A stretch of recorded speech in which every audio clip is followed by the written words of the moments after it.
13.2 covers consumer credit. So in this section, we're going to be figuring out how much money we owe to someone. And most of the examples are going to be owing money on cars or furniture. So we're going to be taking out loans. This is called add-on interest. The reason it's called that is because we're literally adding addition on the interest, the PRT that we talked about in 13.1. One of the formulas was simple interest, where in this case we have our simple interest added on to our principal.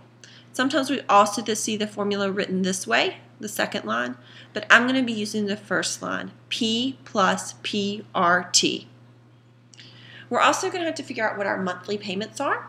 So once we figure out this whole P plus PRT, then we're going to divide it equally among our monthly payments or our time.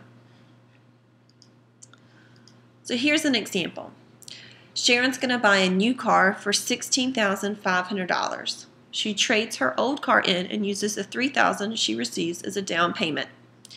Some of our problems are going to ask different parts. My particular problem I'm going to work will ask each part of a problem. So you might see some homework where they only ask parts A and B or only C and D. I just want to be thorough and answer all the questions. So A, how much needs to be financed? So to find this, I took the $16,500, which was the cost, minus my down payment, because I don't need to borrow that $3,000. I'll only need to borrow $13,500. That's how much money I'm short of the total.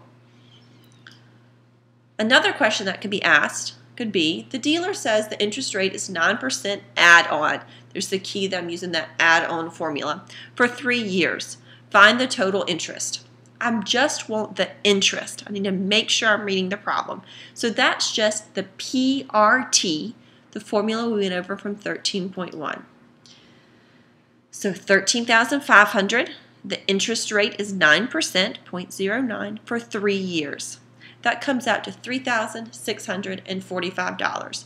I didn't round that. That's the exact answer. If I needed to, I would have rounded to 2 decimal places. Another question we could be asked is the total amount to be repaid. So that's the entire formula, P plus PRT. Notice I made my T italicized and my plus sign is straight, just to make sure that you understand that's P, then a plus sign, PRT, T for time. So $13,500 plus my interest, PRT. And that gives me a total of $17,145. So my original amount that I had to pay for that I took my loan out for, is $13,500, but it actually the loan cost me $17,145. The bank has to make money off of loaning me money, so that's what the interest is, how much the bank earns.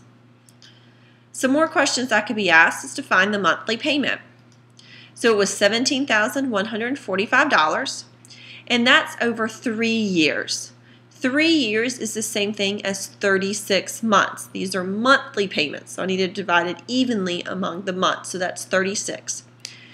That gives me $476.25 each month. Again, 2 decimal places, round as needed. And the last thing I might be asked is what the total cost of my purchase was. That includes what my loan was and any of my down payment. So my loan amount was $17,145, and then I put a down payment of $3,000 to give me the total cost of my car being $20,145.